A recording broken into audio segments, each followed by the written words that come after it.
Look, it's RB551. No wonder he got blasted. He's one of those older models programmed by a central computer. Not us. We're independent thinkers. Roger, roger, roger, roger, roger. All right. How do you plead, guilty or not guilty? Oh, guilty, but with a real good excuse. Plead not guilty. Prosecution is not going to get that man today. No. Because I'm going to get him. $50,000 bail. For $50,000. $2,000 and better throw this jackass out of my court. And the truth Shall set you free. What the truth? You can't handle the truth. Did you say Utes? Yes, who Utes? I don't want these two fellas pitching knuckleballs at me at the same time. I object, Your Honor. The fair sentence, Judge. Do you think they deserve to die, Mr. Haley? Answer the question. Carly, don't deserve to die. Yes, they deserve to die. I hope they burn in hell. You're just a bunch of lousy, yellow, stinking cowards! Sir, Your Honor. That's from the record, Your Honor. Speculation. So speaking. Objection overruled. Overruled. You're overruled. You are out of order. You're out of order. You're out of order. The whole trial is out of order. They're out of order. That's man. That's... Have you reached a verdict? We have, Your Honor. We find the defendant not guilty. We, the jury, find the defendant, Clay Shaw, not guilty.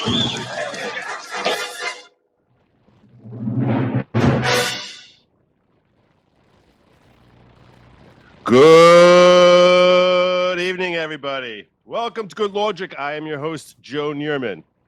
This evening, I have the privilege of being joined by Dr. Michael Wood.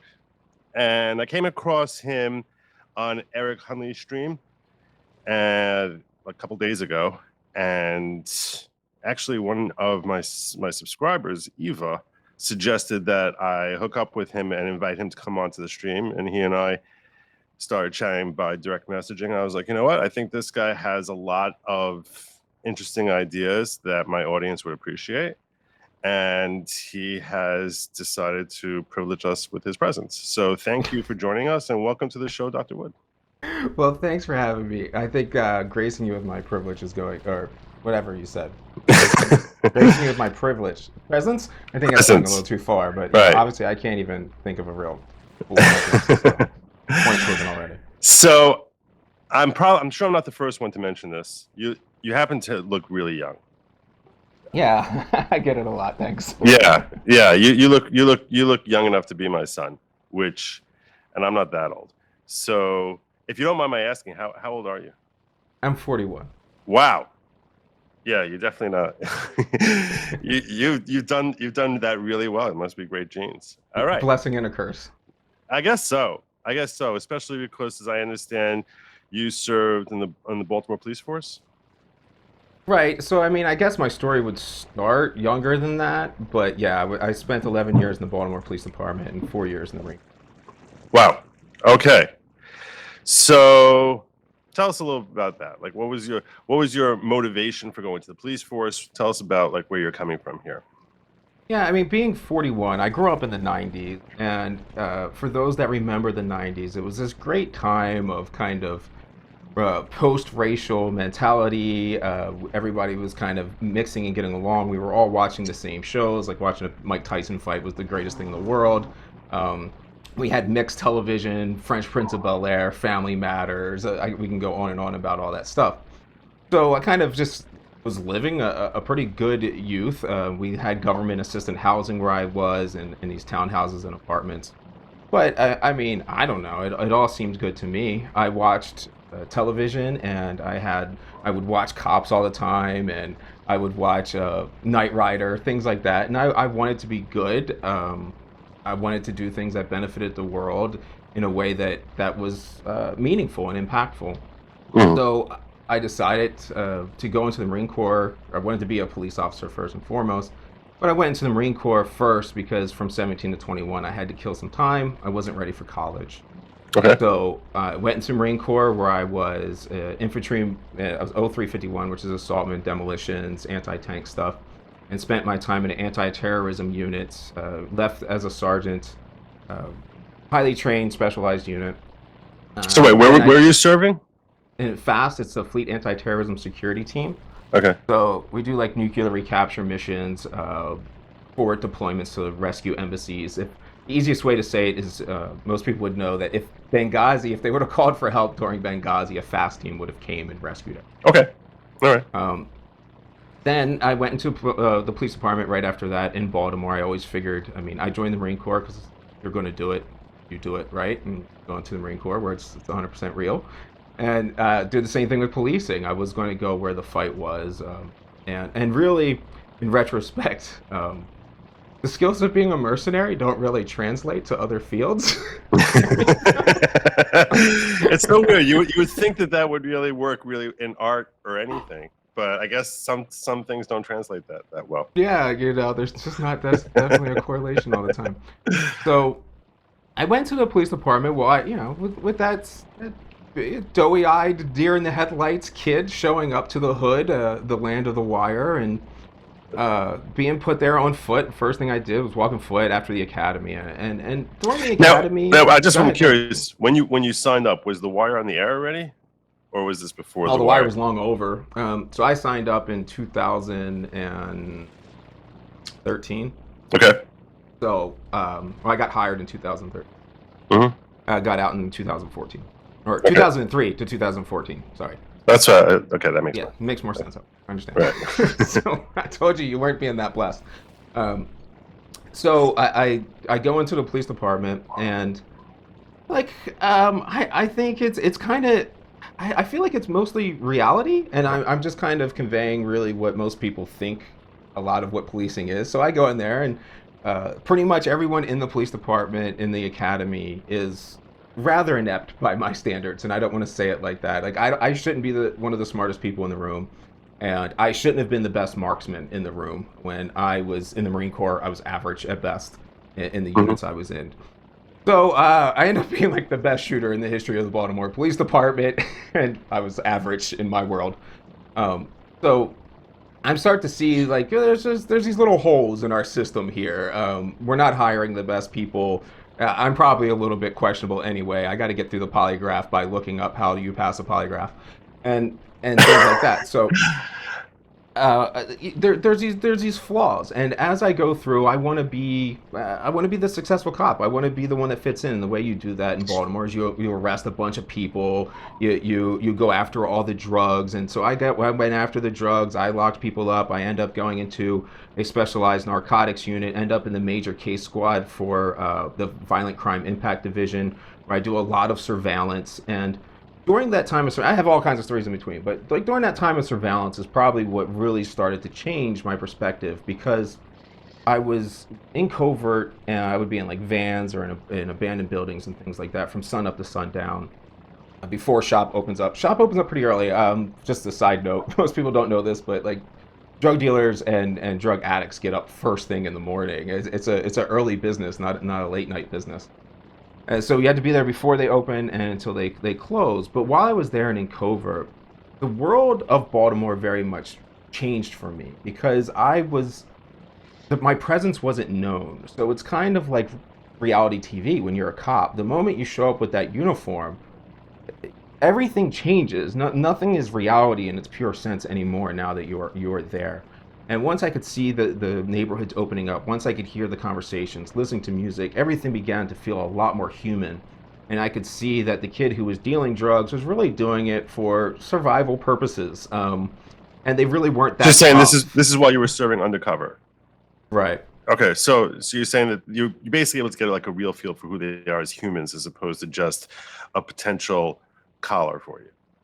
Yeah, and not even just collar, just my presence. Even if they're trying to get along with me, it's just never a pure interaction because of who I am and the power that I was holding over them. Mm-hmm. So once I was out of it, you start to see things, you step back. I felt a little more empathy in all the drug unit stuff. You could really start to feel the hopelessness of it all, because even the biggest drug bust that we would do, the next day you would turn around and there'd be just new people on those blocks doing the same things. Right. So everything it just starts to slowly unravel. I get promoted and I end up leading a bunch of other, I wanted to say Marines, Freudian slip there, a bunch of other cops back in patrol. And as I became a manager, one of the pivotal moments was I was kind of arrogantly joking about how Baltimore cops don't really know anything. We don't know the laws, and this isn't a Baltimore unique thing. Cops don't know the law. They're not really trained. I mean, you're a lawyer. That was the basic of really knowing the law was when you passed the bar. You still had a whole world to learn after that. That's true. And cops can't pass the basic, the basics. I couldn't pass the bar right now either. And, so I mean, and by the way, just to pound that point home, it's like even when you're studying for the bar, what you're studying has so little practical application in what anyone does in a day-to-day life that it's comical. It's really the whole notion of the way they set up the bar is kind of a joke. I once had another guest on here who was actually studying with the bar, and I basically gave him my advice for the easiest way for anyone to pass the bar. And I don't think he's taken it yet. That was his name is Patriot J. He's a rapper. He's a rapper who's just graduated from Florida State. I'm not sure which. I don't remember. But anyway, yeah. So you're correct in your assertion that what you're learning and what you're studying versus what you're doing are two totally different things. So I can certainly relate to that. Right, and very much so as an officer too. I mean, what you're learning in the academy is not really practical for real life. I mean, a small example in the police academy, what a lot of people would reasonably expect is that cops are going to say things like, "Hey, sir, get your hands out of your pockets. What are you doing on this corner, sir?" And if my lily white ass would have stepped out of the car acting like that, I would not have gotten any respect on the street. Right. Right. That is not the way I spoke by any means. Yeah. Or carried myself. So those things are very much different. It was very much that way as a supervisor. Because of the way the rules are laid out everywhere, I would often joke that as a supervisor, a successful day was correcting guestly which rules to violate that command wouldn't catch you violating. Otherwise, you couldn't even run the show. Just stupid things like a permanent rank supervisor has to be at each shooting or something like that. Well, I mean, sometimes I'm the only ranking supervisor and there's 3 shootings. Well, I obviously can't be at all 3 places. Right. So you literally have to essentially pick the right one to be at that would get the most attention from higher ups. Otherwise, somebody would be questioning you and getting you in trouble for why you weren't at the other scene. Though it would have been impossible to be at 2 places at the same time. But things like that. So I was arrogantly joking about with a bunch of other supervisors that the way Baltimore officers are, we don't really know anything. Regular cops don't really know anything. And I said, I guarantee you that I can go out there and I can go to roll call and I can ask our officers, our shift, what were the legal requirements for an arrest? What constitutes the legal definition of an arrest? And nobody would be able to give it to me, I promise you. And so I go out there and I ask the question. Nobody can answer it, of course. And I come back and I'm like, look, guys, I told you, like, this is obviously the case we're in. They are not even training the officers well enough that they don't even know what an arrest is. How can we go up there and judge the primary metric as an arrest? And these guys don't even know what an arrest is. So I was kind of laughing at them because they thought somebody would get it right. But then it just suddenly dawned on me and I said, oh shit, we are the supervisors. And we just identified how fucked up our shift is, which means we now have to fix this. And so I set about that moment to compacting all the information I could, and it ended up becoming a promotional guide because it just kind of went hand in hand. So how to do everything perfectly in the police department, summing it up very quickly, the key things to know, rules to follow, scenarios and how to do them properly and stuff, and began this pathway of instructing and teaching everybody on the best practices of policing that I could find in research. And then I was doing my bachelor's at the same time, so kind of combining that, using my access to information. And I just kept, as I kept going through with my criminal justice thing and looking in the police department, I just kept seeing these patterns. Like if you watch The Wire right now, you will see them talk about corners, particular corners, Pratt and Carey, where they'll be doing drug dealing and they'll be having homicides and shootings, and that'd be based off of things that happened in the early 90s, late 80s. And then I would dig back and I would find old crime action reports where the city and the supervisors were talking about crime problems on the same corners in the 40s, in the same corners in the 30s, and they were all talking about doing the exact same things in response, jumping out, locking down neighborhoods, locking everybody up in the area, doing these investigations, just, using the only thing we can do of cracking the whip. And it was just like, here we are in the 2000s, in the aughts, and nothing has changed. Everyone here is talking about doing the exact same stuff on the exact same corners yet again. Obviously, everything we're doing is completely ineffective. So I began to, I switched it and I said, I'm going to have a managerial perspective. We obviously have leadership issues. We had a CEO of, essentially the police commissioner is the CEO of the police department. The biggest line item in the Baltimore City budget, it was like 58% of the budget went to the police department in Baltimore. And it was led, its CEO was a high school, not even high school educated, a GED holding cop. And it's like, what? How the hell could anyone expect this organization to run like a proper organization when literally an uneducated cop is in charge of it? And his entire plan is bad guys with guns. That was their cohesive crime plan. That should be a book that's hundreds of pages deep. Their crime plan was bad guys with guns. And how could we expect anything less at this level of leadership in policing? So I said to myself, well, where are we going to find these differences? Where can I research? So I just started researching. And I started my master's program in information technology and business management, because I figured I would have to learn how to convey these things to people. Technology was going to be involved. Was doing projects all in there. Very much got the managerial issue hammered into me during the master's. But that only was giving me descriptions and let me see the problem. I couldn't figure out solutions. So as I continued to be a supervisor and continued to do the things in the police department, started my PhD program. Got injured in the middle of the PhD program, and while I was still searching for solutions, and I got pushed out from retirement because of that, and you don't have a choice.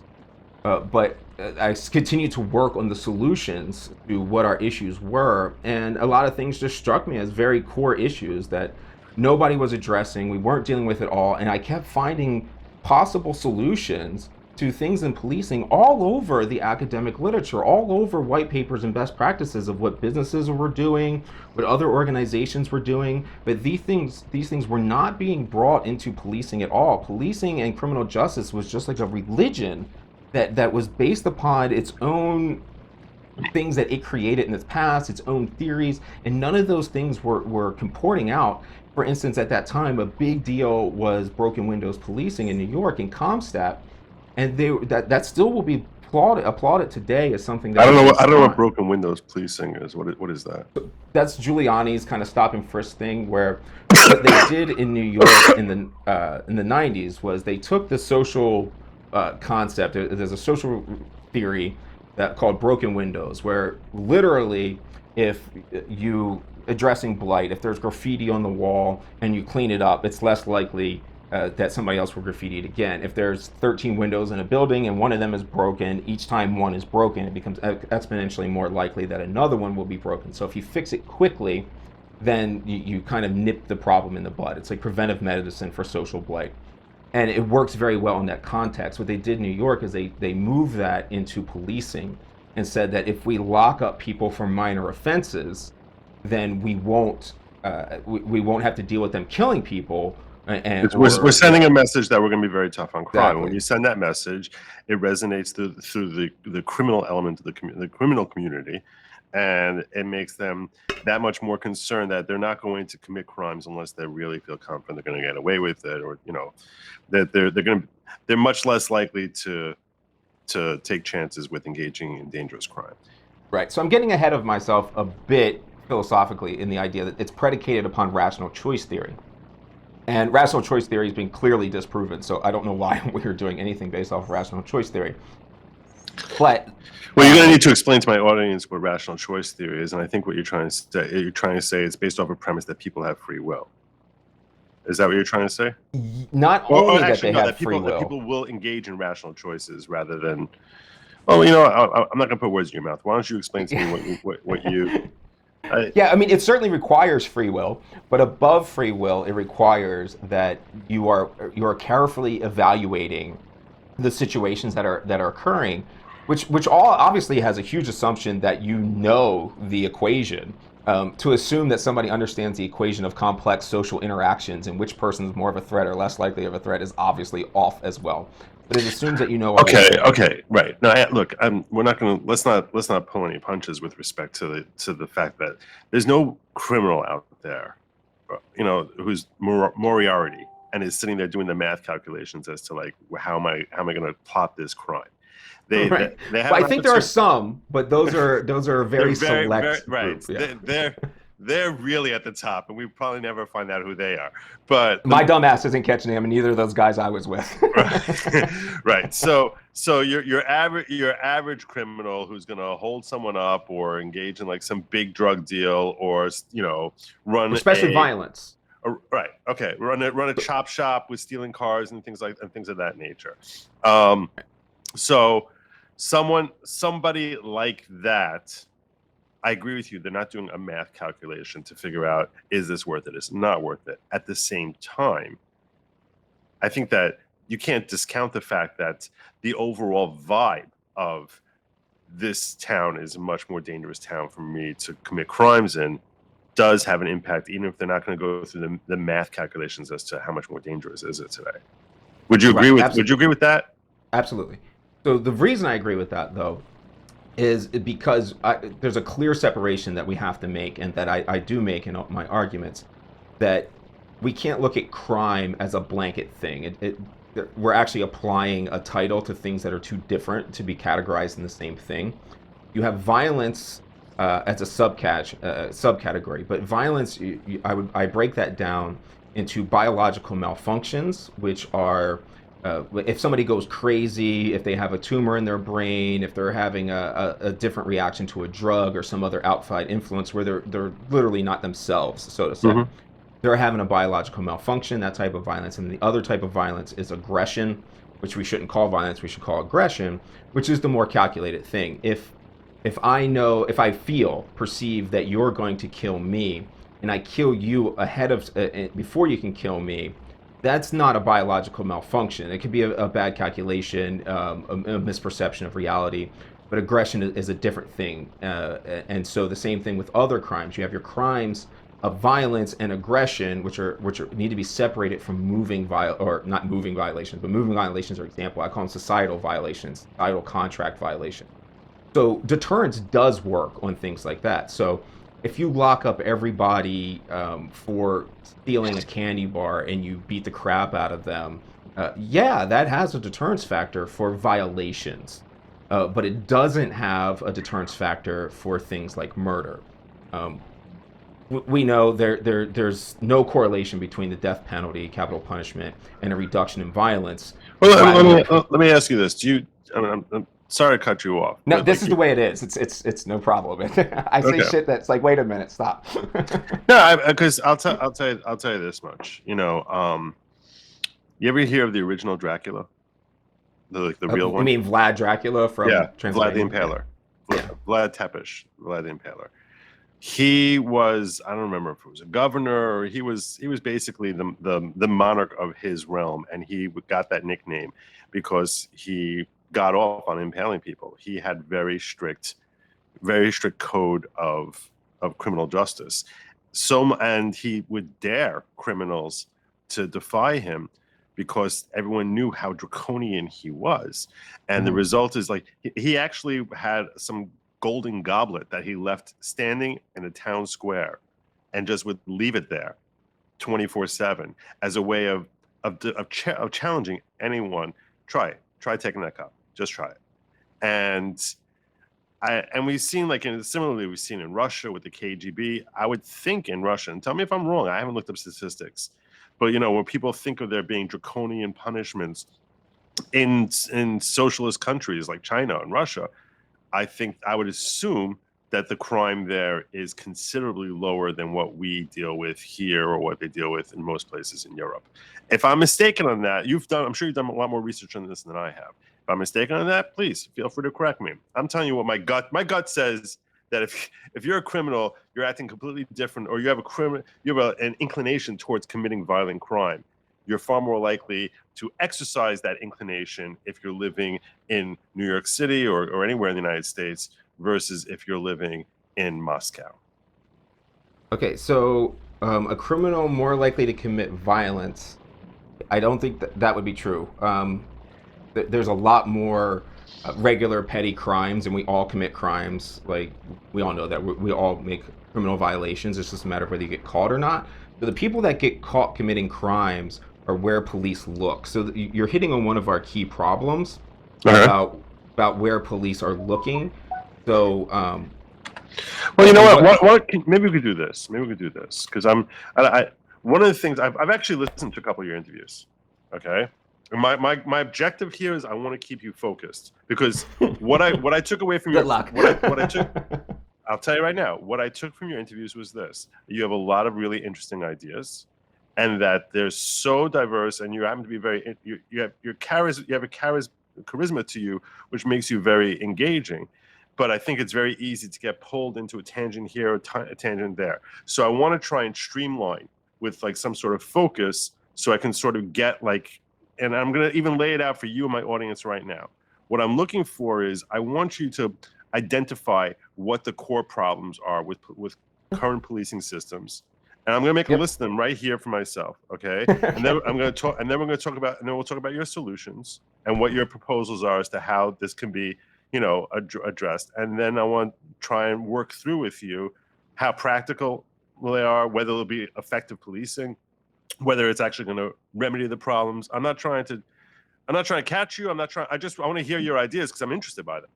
And but I want to keep it streamlined, because otherwise I'll start talking about Vlad Tepes and it will end up getting nowhere the whole time. No. It will all work out. I promise. We'll get there. This is long and complicated, and it is. But I do have I have a deadline. At midnight, I turn into a pumpkin. Midnight my time, I turn into a pumpkin. That's okay. We can stop and pick up whenever. Okay. Pumpkin. Okay.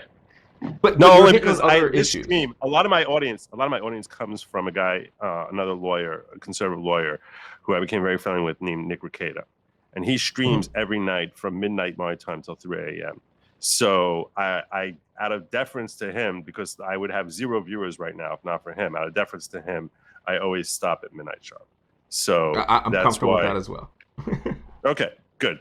But we can always pick up whenever you want. I have no problem picking back up.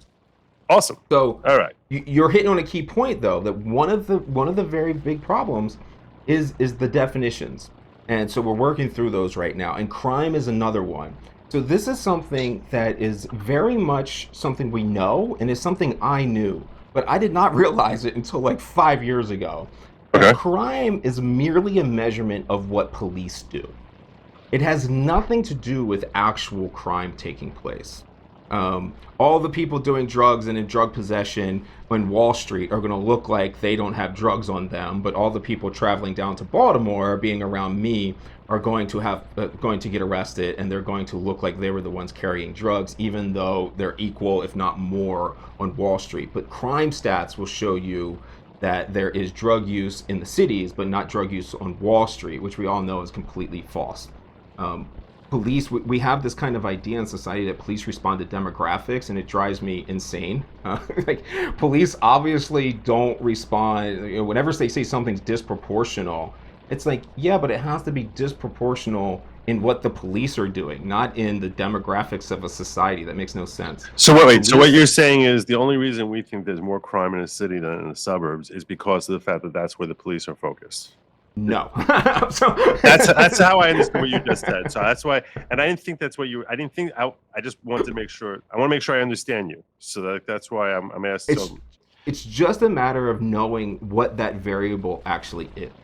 So when we say crime, we really should be saying crimes reported, not just reported to police, but reported and documented by the police officer themselves, and it is a documentation of their activity. It's not a documentation of anything other than what a police officer. Tons of examples. I let people with drugs on them, people selling drugs, go very frequently for information, and I didn't write them down as having a crime. I just moved Right. along because I was doing something else. So it's a You matter looked the of other. what You looked the problem. other way on the crime because you were basically getting information out of them, which you felt would help you get a bigger bust or go after a bigger fish or something like that. Absolutely. Right. So it's always a matter of what I'm doing. It's not a matter of what the community is actually doing. So most of the things that when I'm trying to correlate to what we know, I'm almost always trying to. That wasn't me. I didn't do that. That was not me. Come back, Dr. Wood.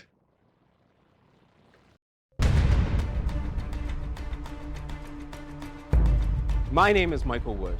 Since the age of 17, I've been willing to die in service to my community. In the U.S. Marine Corps, I was Sergeant Wood.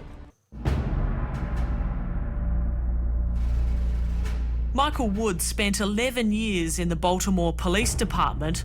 Michael Wood is a very honest individual. He was not liked by the Baltimore City Police because he didn't play the good old boy network game. As my career developed, I set out to understand why people offend, instead of how they offend. The reason why these consent decrees don't do anything is because there's no enforcement or changing of the mechanism of incentives for the officers. So all you're doing is talking about it. You're certainly was going to cross. I was ready to shoot if I had to, but I was never going to cross that line. But you kind of wanted to shoot. Sure. Get what you inspect, not what you expect. So or anywhere that's populated is your metric is based off of arrest. So you don't actually go out and engage with the community because that would be time that you could be getting the arrest that you're expected to get to prove that you're a decent officer. So you actually don't have any incentive to communicate. Michael, we should be looking for goals to not have people end up in the criminal justice system. Instead, every solution we have is to push them into the criminal justice system. It should not be up to Jeff Sessions to determine how Baltimore Police Department operates. It should be up to the residents of Baltimore. Jeff Sessions doesn't know anything about policing, never has and never will. I want to read a quote that you gave the Washington Post, which struck me. You said, when you work in policing, you're inundated early on with the us versus them mentality. It's ingrained in you that this is a war, and if someone isn't wearing a uniform, they're the enemy. It just becomes part of who you are, of how you do your job. What I'm trying to say is that we are looking at people who are doing nothing new, and if we focus on the actions, then we can fix the things for next time, because when you focus on people, we end up thinking we can chop the head off, they put a new person in and something will change. But if we don't focus on the methodologies and the institutions, then we will be put them in a prison cell, do the paperwork, go back out, and do it again. So what we really need is to change the incentives and disincentives so that no matter what the role, we're still going towards that objective that actually serves. More vehicles if your answer continues to be violent, because So when I first started talking to him, violent. I felt like, okay, this is a very bright guy, and he has some really interesting and novel ideas. Oh, there he is. You okay there? All right, you okay there, brother?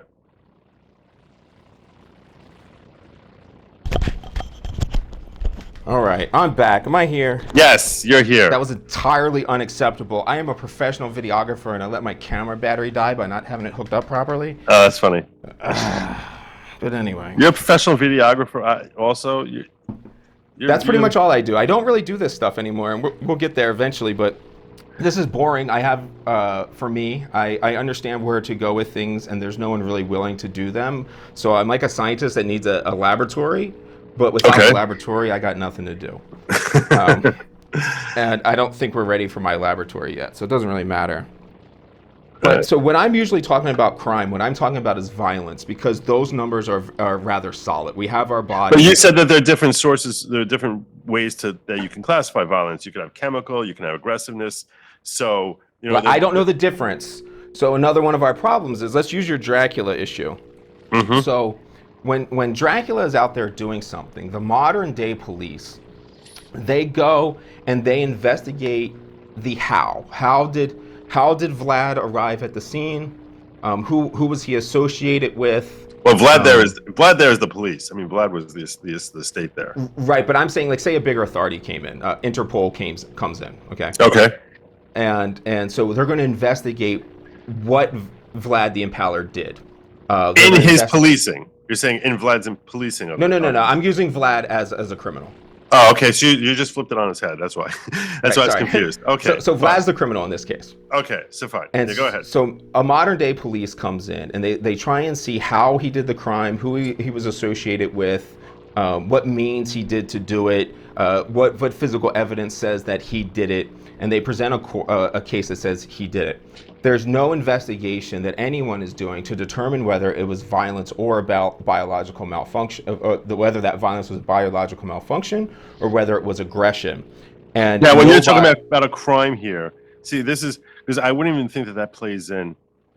I'm sorry to cut you off, but when you were talking about doing an investigation, usually we do an investigation to determine who did something. So are you talking about like basically we're investigating murder? Is that right? What you're... Right. So we're investigating any crime. Murder, and we're trying to figure. So you're saying there's no investigation as to whether his motivation was chemical or that he's just an aggressive person or whether he was trying to defend himself. Is that just who and how? That's at the policing stage, but when we look to convict him, though, his motivations and any mitigating factors like chemical would come up, wouldn't it?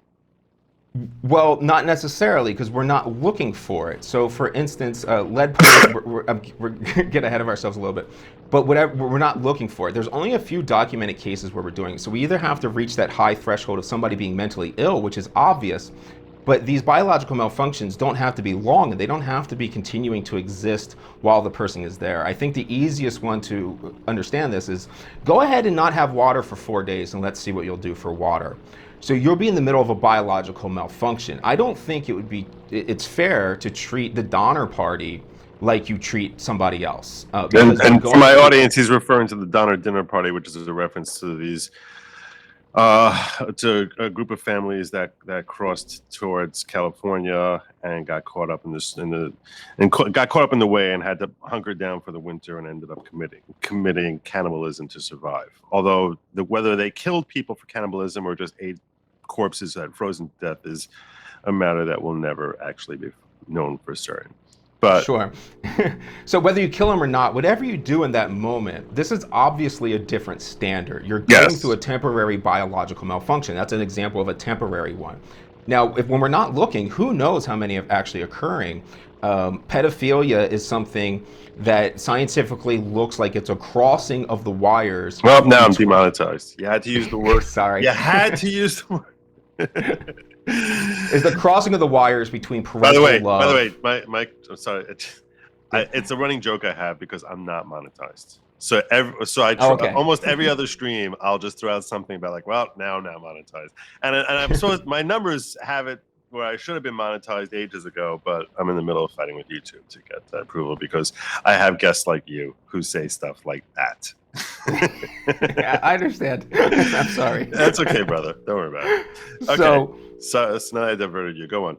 So pedophilia is, I'm saying it again, but it won't matter, is a crossing, it looks like the science is that it's a crossing between parental love and the love you feel for somebody that you're supposed to be attracted to. And that's really just a brain crossing. That's why it seems so familiar and crazy to you. And there was a big case of a person who had a tumor on their head, and when they got in trouble for something or they turned themselves in, I don't remember, but their insistence was that something was wrong in their brain that had recently changed. It wasn't something they were doing. It wasn't who they were. You take the tumor out, the tumor was pressing on those areas, the disease is gone, that temporary malfunction is lifted. Much of these things are very, very much going to be medical issues, and we're not even looking and exploring if they're medical issues. So that's just part of the issue, that we're not doing those things. What I really found out digging into the sciences was that there are 4 very strong correlates to what causes violence, and I'm going to. When it comes to crime, I'm going to push a lot of that stuff to the side, because what people care about most is their feeling of safety, not actual safety, but a perception of safety from physical harm. That you can do all kinds of different things with subconscious incentives and disincentives for violations. So if you want to stop people from breaking into your cars, I don't think there's any moral justification that you go beat the crap out of all the junkies that break into cars.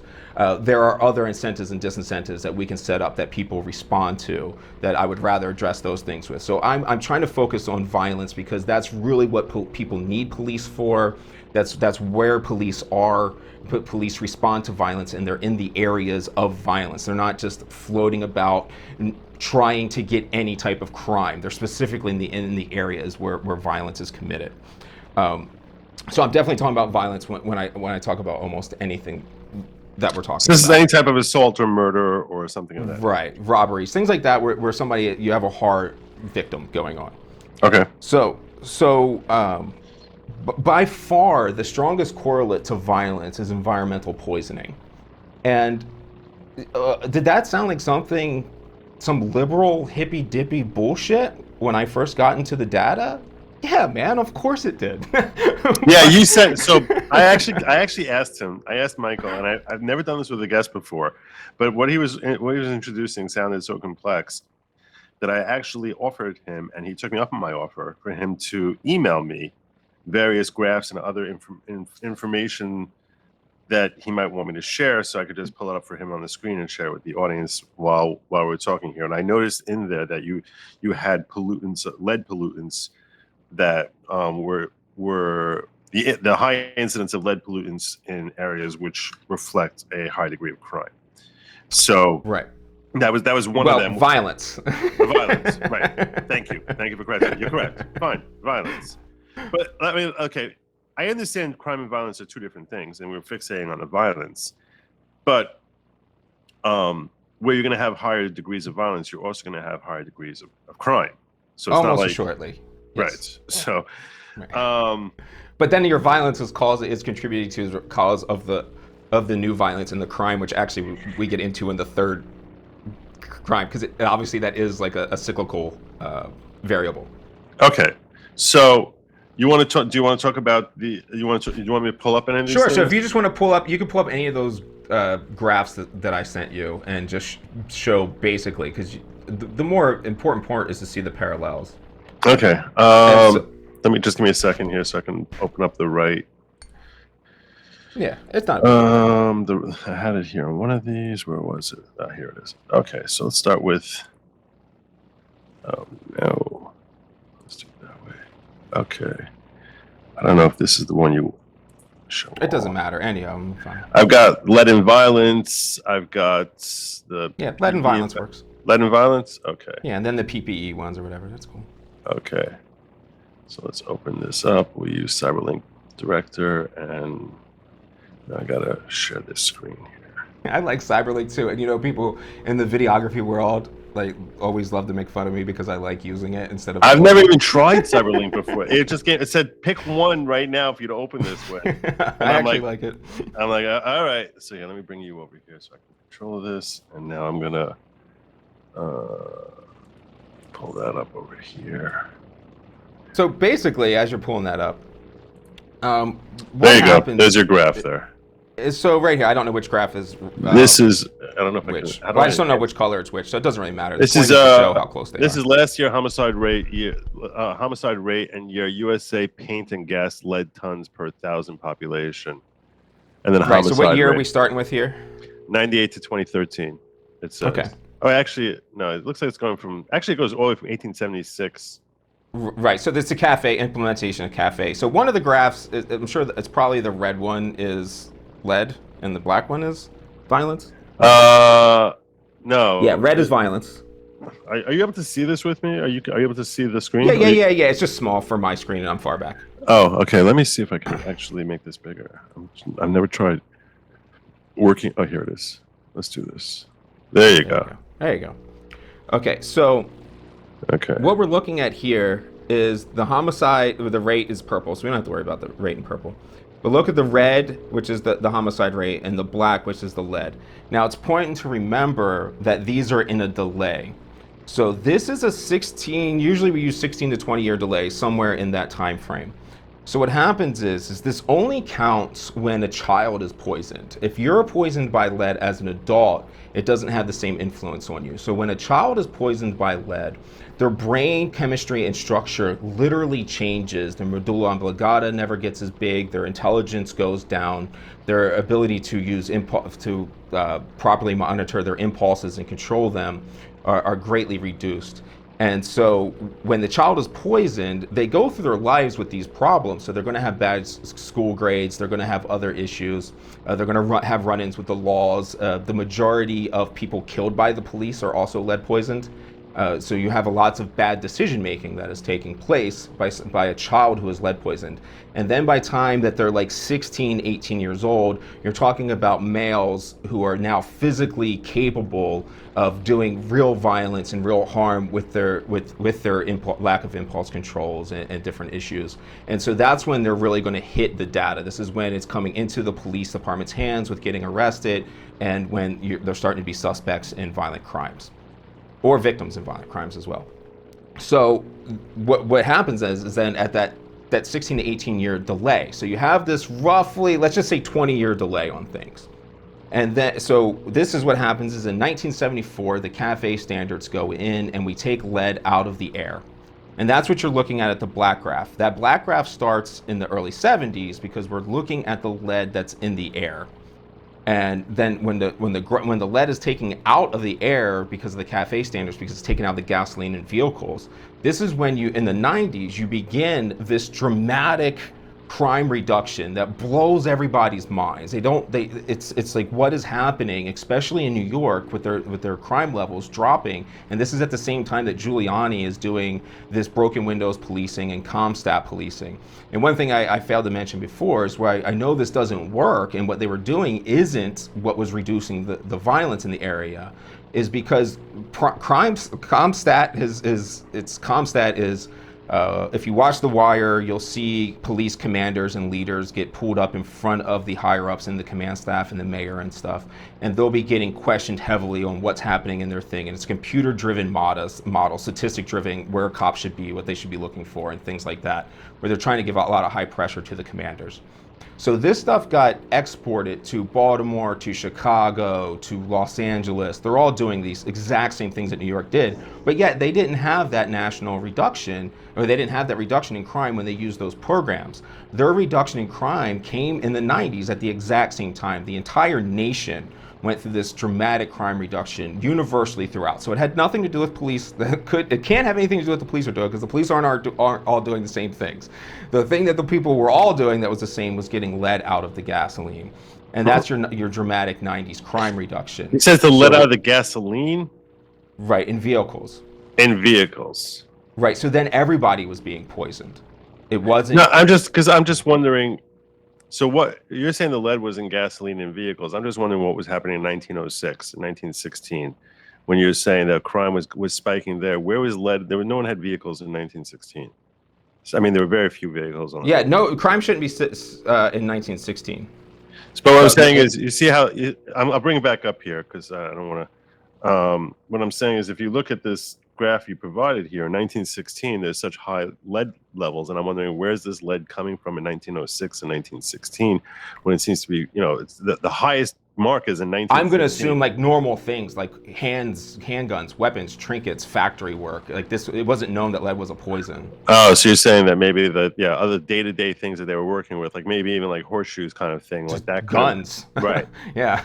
Right. So then maybe that there was a higher, but for whatever reason, there was a higher concentration of lead then. And then that lead started going down. I'm just trying to figure out like what this is actually reflecting here. Then around 1930. Well, they realized it was a poison, so we stopped using it in 1930 or so. In like certain things. So they started using it as additives. Right. So you started getting it in gasoline and in paint. And so that's what you still have left over is you have the paint and you have the regular ground. So there's ground lead, just because in a lot of neighborhoods where there was like former industrial things, then you still have lead in the ground and you still have lead in pipes. And the pipes aren't in like the main water source. They're in the houses. So in Flint, it's not like if you went into the sewer system and picked up water, that water would have lead in it. It doesn't get the lead until it goes into the houses that were built pre-PVC. I'm just testing you here on what you're saying. So my question is this: and we see in 1976 that the use of lead, as you said, plummeted, right? Right.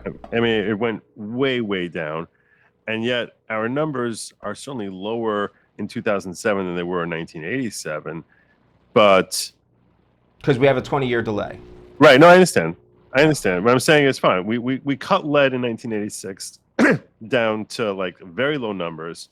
So in 2007, our homicide numbers, I would think, shouldn't it go back to like what we had back in the 1800s, or is that like crazy? Well, like, we have other influences. So I'm not saying this is the sole variable. This is just the leading variable.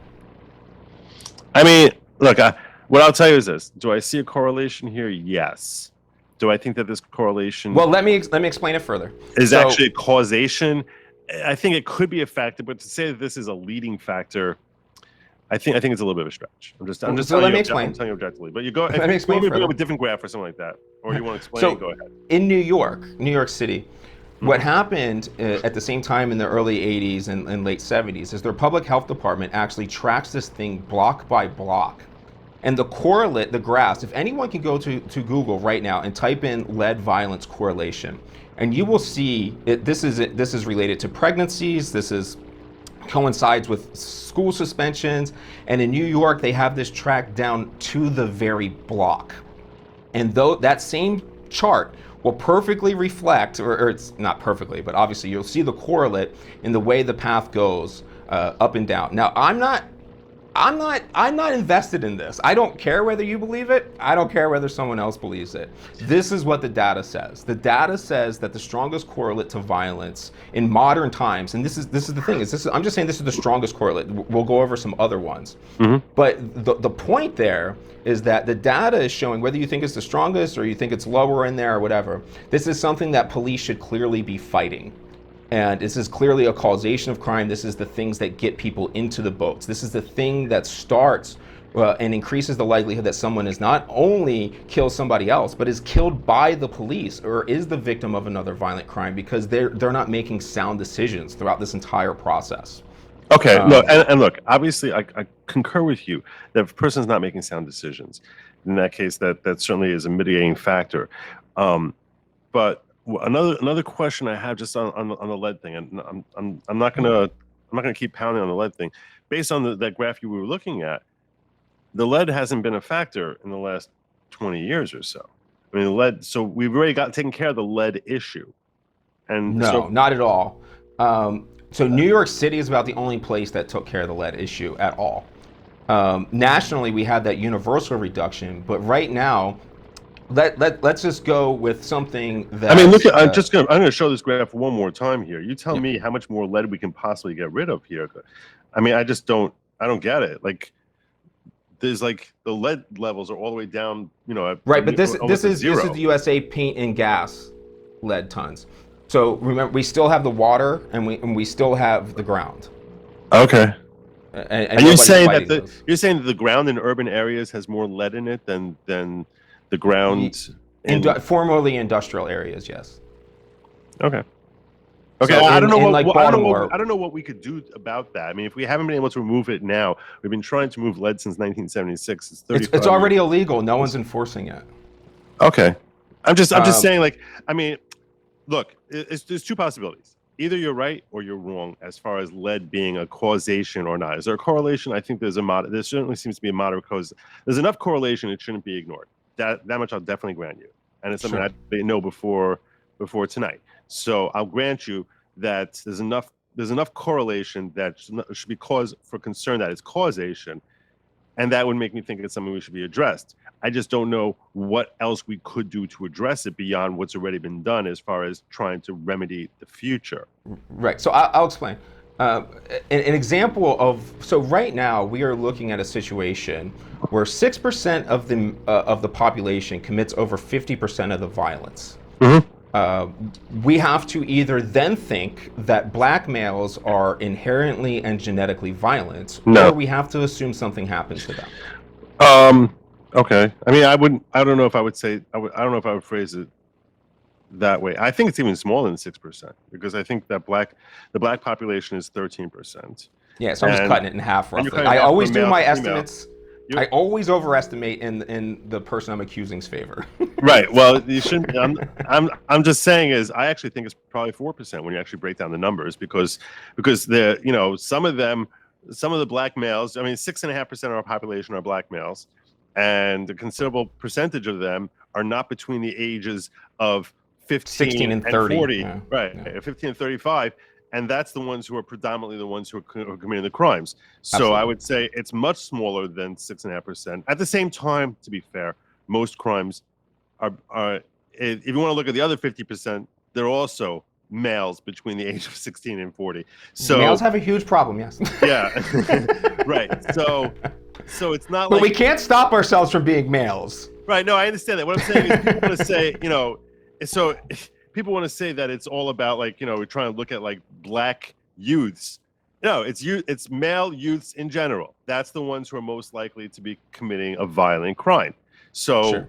I mean, so it's not like it's not 6% out of 300 or 4%, 5% out of 330 million. It's really, you really want to break it down by demographic.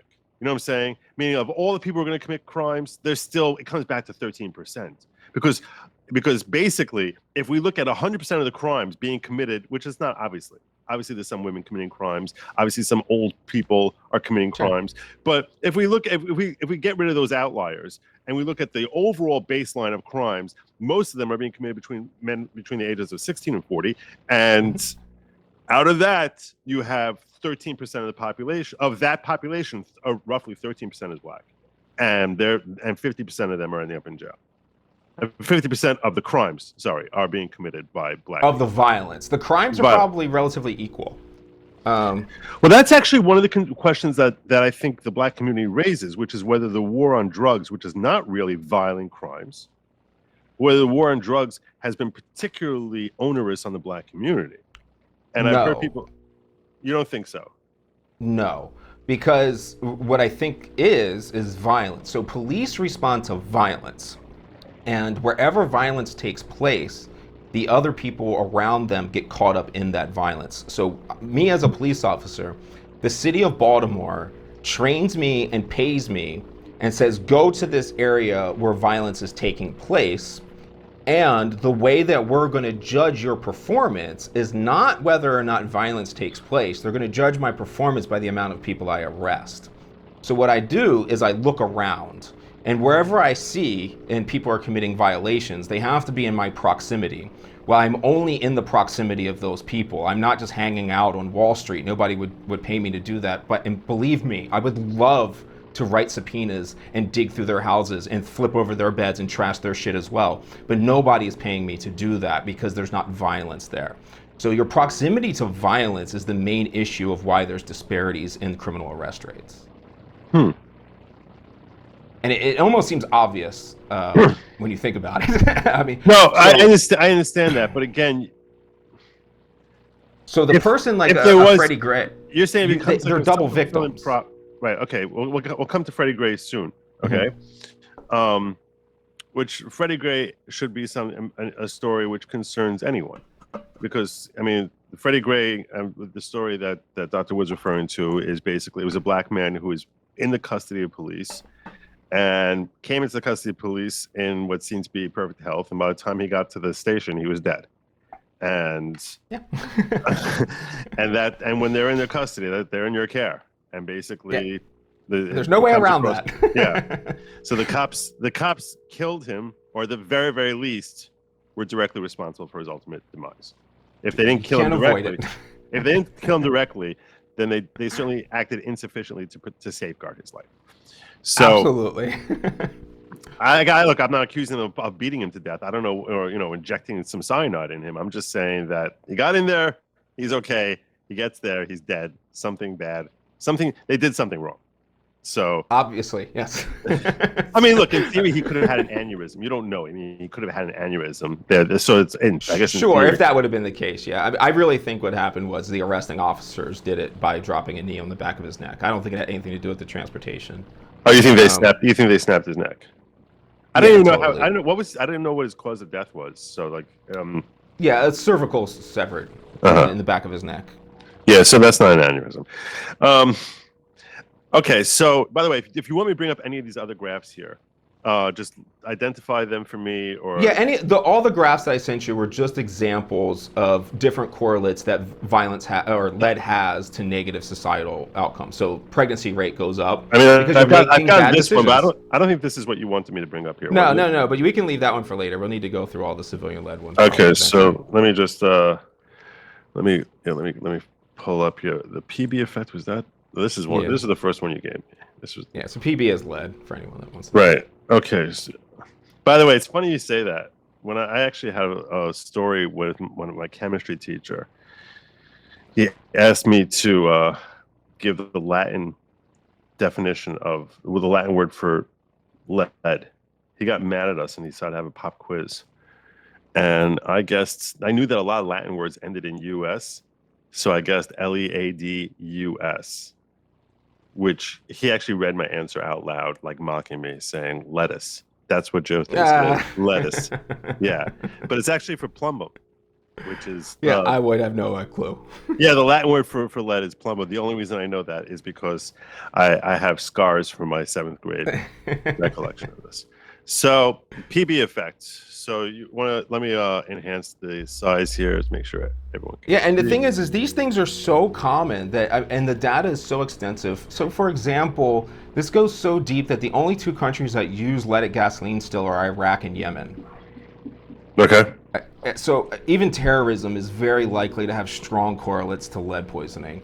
And so what we were talking about before is that black males, for one, it's got to be predicated. Race is not real. I'm only saying black because I have no idea how to communicate people who live by this social paradigm. But we're either saying that they have something genetically wrong with them that's making them commit this crime, or something is happening to them. And what is happening is part of what's happening. It's not the only thing that's happening. But part of what's happening is the echo of being in these neighborhoods and in certain areas. So what happened is that very coincidentally, during the time of what they call white flight, but everything is really class, it's just people with the upper class, started fleeing cities. And at that same time that they were doing that, the new houses being built in the suburbs were being built with PVC pipes and lead-free paint. So these new houses in the suburbs, unless they're really old, you're not talking about lead in the water. You're not talking about lead in the paint. These things are still only left in the rather poor areas, landlord slums, things like that, former industrial areas. So you have these things still happening in these neighborhoods. For instance, Freddie Gray, what we're talking about, he was a lead poisoning victim. Corinne Gaines in Baltimore was a lead poisoning victim, who are people that that ended up dying at the hands of police. But, some bad decisions that they made on their own account that kind of helps get them into their situations. And that is another influence that we're not seeing. So let me just I'll throw at you some comments that other people on the right, and let me ask you this: how would you classify yourself politically? Yeah, I am completely nonpartisan. I am doing everything I can to keep my opinions out of this conversation. Okay. And anything. And you've sounded very nonpartisan. By the way, you haven't sounded like a leftist or a conservative. You haven't sounded like either. You've actually come across, to your credit, as addressing this from as much of a fact-based approach as possible, and I respect that a great deal. Thanks. I think this is a great country. And I think that this problem is actually just not really important enough for people to care that much about. I don't think it affects our lives enough. So what I will tell you is this: you mentioned earlier that when you say stuff like this, people assume that you're a leftist, and what you're presenting here is a claim that is frequently advocated by the left. The right would respond. And I know because I read enough conservative commentary and watched enough to know that what they will respond is that if you look at single parenthood as a defining characteristic, it basically will tell you the story of a child's life, and there is no difference about whether they are black, white, brown, yellow, pink, purple, green.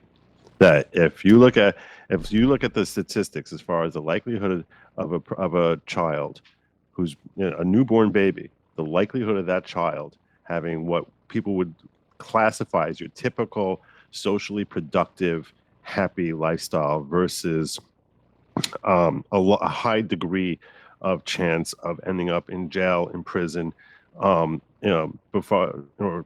before they turn 30. Right. The single biggest factor by a light year is whether or not that child is blessed to have two parents or one. So yeah, it's a very strong factor. It is not the biggest factor. You don't think that's a bigger factor than lead? Not to violence, to other things in the bigger picture. Sure, I'll go with that. Well, what do you mean not to? I don't know why you're looking to exclude violence from being a factor there. Because I think when you're involved in criminal activity, you're more likely to want to show that you belong. You actually started this conversation with me, and you said, when I go on the street, I'm not going to use the textbook language that they tell me to say because I'll be laughed at. People will look at me. I'll get zero respect. It's similar if you're engaging with people who are criminals. You need to sort of earn your credit, and you know this far better than I do. I mean, I'm telling you stuff that you know. You need to show that you are the biggest alpha there, or as big an alpha as you can possibly display to impress your peers. So, if you're not raised in an environment where you're able to have a father who's looking after you and keeping you away from that crowd or that gang, and instead, and there is a certain cyclical nature that if your father's in prison, and so your mother basically is doing everything she can to put bread on the table and keep the lights on, because it's really, really hard to actually earn a living, and then you try and take care of kids at the same time, and there's no one else to help out. It's very, very, very hard. So I don't think I don't think the plight of single mothers is an indictment on any race. I think it's just an indictment on humans, that one human cannot do it and do it alone properly and effectively without miraculous deliverance from God, protecting their kid from ending up in a gang or doing whatever, or learning some really terrible habits. So to me, that seems to be a much bigger factor than the percentage of lead that might be floating through the air because they happen to live on this corner rather than on that corner. And I'm just telling you, that's what I've always, the numbers I've always seen have always indicated that, and you're disputing that. And look, that doesn't mean I'm right. Doesn't mean I'm wrong. I don't know. But I'm saying is, I don't know how you don't consider that a huge factor here. Well, mainly because I'm only on number one. and all right, you know what? You're correct. And that's number 3. Oh, is it?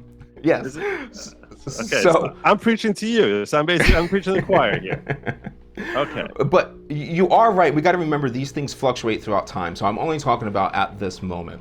The problem where I'm going to argue with the way you're going to see the data is you'll see the data that the people who are in jail, for instance, are more likely to not have a father. Yes, but that's not the way we look at the variable for causation. That's looking through the other side of the glass. We need to look on the other side.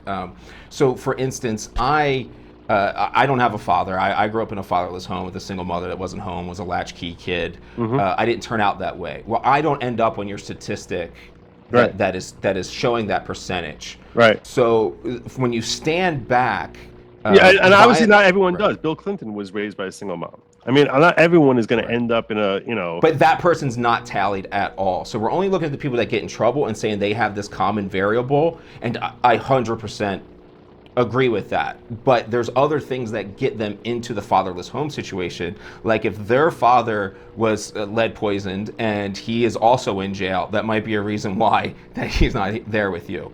So just standing back, the data doesn't say that, and I can never get into the nuances. I'm not particularly in the nuance. I'm standing back from a policy perspective, and what I'm seeing is that if you change this policy, violence goes down. Do I necessarily know the mechanism? No, that's why I'm saying it's a correlate and not a causation.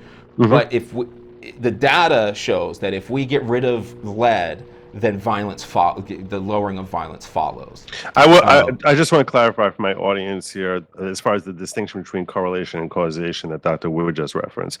So the example that they give that I learned, I don't remember if it was in law school or undergrad, is that when you're looking at correlation, that's versus causation, think of a motorcycle rider. So someone who rides a motorcycle, the percentage is statistically more likely to die in a vehicle accident than someone who doesn't. they're also statistically more likely to have tattoos. So so the tattoos, we say, are obviously not related to why they're dying in car accidents. Right. So that's why we say basically that the tattoos are correlative, not causative, as opposed to the riding of a motorcycle is causative to death, because obviously a lot of them are dying in motorcycle accidents. So that's the difference between correlation and causation. Sometimes things have very similar numbers, but there's actually no relation to one causing the other. And so that's what Dr. Wood was just referencing. And I will say about suspects real quickly and the criminal world, I found that the criminal world is much softer than anything that we think of it as. I only was around hardened people I can count on one hand. And the vast majority of them were very soft and very scared and had no idea how to deal with somebody like me. Okay. So I never saw that world as being the extreme violence that we kind of see it as from television. A lot of it is survival, and it's because of people that are very scared, and that's why they use handguns, because they're scared, extremely scared. I remember one time I was chasing this guy. He had a gun in his hand, and I'm chasing him behind a building, a shopping center building, and I'm right on his heels, and I'm yelling at him, but I can hear I swear to God, I could hear his heart beating out of his chest. He was so freaking scared. Right. And like in his voice, and that's the way it usually was. You could just hear like this pure fear. And it was like these guys, like if we're in a room one-on-one where they say like take your gun belt off, most of the situations I was in, the cop would have totally destroyed the suspect. They didn't even have the mentality for it. Right. So I never saw it that way. I was aggressive, yes, but I think that's more of a reflection of the culture of Baltimore than it is necessarily how, like, their toughness, so to say. It's a facade more than it is real. Someone here has actually asked. I have, by the way, since I'm not monetized, so whenever someone wants my attention, I ask them to put in all caps the word super chat, and that way I look for those. So this individual here, Nozaku, is saying that I don't know. Are you able to read the questions on the screen in front of you? I don't know what you have let me displayed pull it for up. you. So he says, I own a condo in one of the most expensive parts of the U.S. We had to sign waivers about lead, asbestos, and everything else. All buildings were built in the 50s. Low crime rates. Explain. So he's basically saying that his area, they all had tons of lead, and they still had a low crime rate in the area. So, how would you explain? Yeah, so the lead's out of your air. All you have to worry about is lead paint and lead in your water. And I would agree with you that responsible parents don't allow their children to eat lead paint and drink lead poisoned water. That is something that educated and two parents in the households are very less likely to do. And remember, you have to be poisoned as a child. This does not work at any other point in time. Okay. So it's definitely kids that are being left alone, kids that are drinking water that hasn't been tested, and that's just, I don't know how they're getting it, but it's there. I can read the test. I see the tests that the public health departments do. The public health departments test for this stuff. They just don't have any enforcement mechanism, really. Right. Okay. So let's go to the second thing. The second correlate. What was the second one? Tell me what you want me to bring up here. Oh, I don't have anything there. We don't need to worry about it. We don't need to worry about it until civilian-led policing. If you want to look at those. Okay. But so the second is people usually say poverty, and it's not poverty. Poverty is actually inversely correlated with violence. I don't like the idea that we tend to look just in America. You have to look in the rest of the world. People are people. And so poverty, there's tons and tons of communities that are extremely poor and don't commit any violence. The violence rates in the poorest areas of West Virginia are extremely lower than the violence rates in Baltimore City, for example. And the reason for this is that it's actually access to resource inequality is like the most technical way to say it. But it's resource inequality when people have it in your face. So if you are on one block and you're all poor, and on the very next block there's a bunch of elite people living in $1 million condos, there's an animosity there that is correlated with violence. And I certainly understand that. I think I feel that. And areas like San Francisco, Baltimore, Philadelphia, New York that show these things more directly, you're going to have that correlation there. And a lot of these Democratic-run cities, you are going to see the elites living right across the street from the poorest people and from Section 8 housing. And that is where you get that correlation. It has nothing to do with poverty. Wow. Okay, so I want to break that down for a second. First of all, I never considered that at all. And I think that's an excellent point you just made. That yeah, there are a lot of areas where there's a great deal of poverty where they don't have nearly the same crime rates. And I do think that living amongst people where people are able to see the wealth inequality. And when I say inequality, I don't mean unfairness. It's just that because it doesn't mean it's unfair. They could have earned it completely. It could have been completely earned, but no one sees your blood, sweat, and tears when they're looking at your mansion. All they're seeing, or even your in-ground pool that you got there. If you don't have a mansion, they're just seeing that you have something that they can't even imagine they'll ever have. So, and I can understand that building a certain level of rage. I would say to you, in America, they're the elites, like of poor people. If you're going to be in poverty, this is the place to be in poverty. It's poverty true. in America is big screen TVs, steak, and lobster. It's not even a joke. It's not even a joke. And I'm not kidding. and by the way, that's why a lot of people on the right look at them like they're spoiled children. Yeah, because it's like you're sitting here whining and complaining about how it's so unfair that Jeff Bezos has 65 million. We have to change everything, and trust me, I hate Jeff Bezos. I think he's one of the most evil people out there. But that doesn't mean that I would think that we deserve to take his money from him, or that would be fairness or justice or anything of the kind. And yeah, but and we look at what they have. They all have their iPhones. Everyone's got iPhones, or or an Android. Let me say that real quick. No one has to go to Radio Shack and start building their own phone to like. Right. No one's got that. We all have what we need. Everyone's able to go to McDonald's, at least once a week. Everyone is, and it's like you compare that to, I was born in 1970s. So I grew up I was a child of the 80s. I have these strong visualizations of Sally Struthers, who is Gloria from All in the Family, that she would go in these commercials in Africa and they'd show these videographies of adorable little black kids with bloated stomachs from their improper diet that they had to have, and laying there with literally flies flying around them, and they just sit there like helplessly while flies are like landing on them. And she would look into the camera and said, won't you help, please? Yeah. Won't you help? Can't you look into your heart? For just the price of a coffee, can't you look into your heart? You selfish, arrogant, wealthy American, give them 52 cents.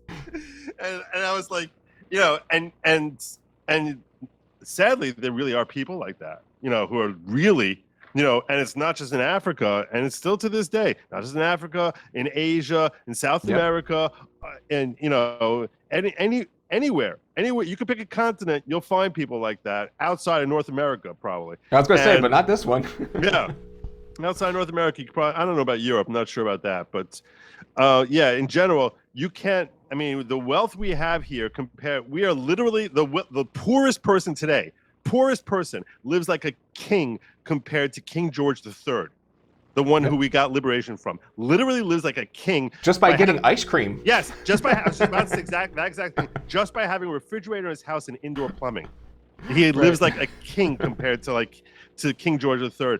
And people are sitting there like saying, "Oh my gosh, the inequality," and that's what that creates like an anger of like, how spoiled and coddled are you that you cannot appreciate the blessings we have here. A lot of people talk about white privilege or black privilege, white privilege or this.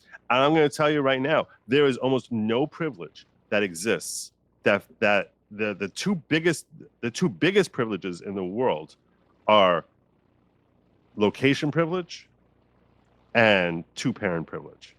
Sure. Because if you're born in America with two parents, your chances of having a relatively productive and happy life are so much greater than almost any human ever had in history. Regardless of your circumstances. Yes. Even if you grew up in poverty, even if your parents... Even if you go to the worst schools in Baltimore City, the data is clear that 2 parents is more important than going to a good school.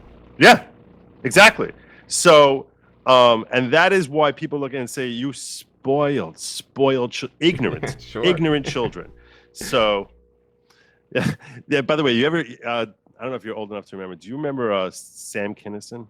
Do you ever hear Sam Kinison? Yeah. Oh. Yeah, he would start screaming. He was a really funny comedian. So he had this whole bit about like world hunger, and he's like, just stop giving to them. And he starts, and he did.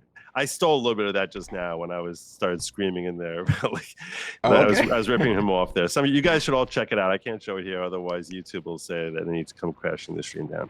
But yeah, I'm gonna have to. By the way, we're never gonna finish tonight. I am gonna have you back sometime next week because I'll be glad to. I'm really enjoying this, and I think it's really interesting. It's informative, and it's mildly debating, but at the same time, very it's like joking around and like with mutual respect. I feel so, and I think it's really informative and interesting.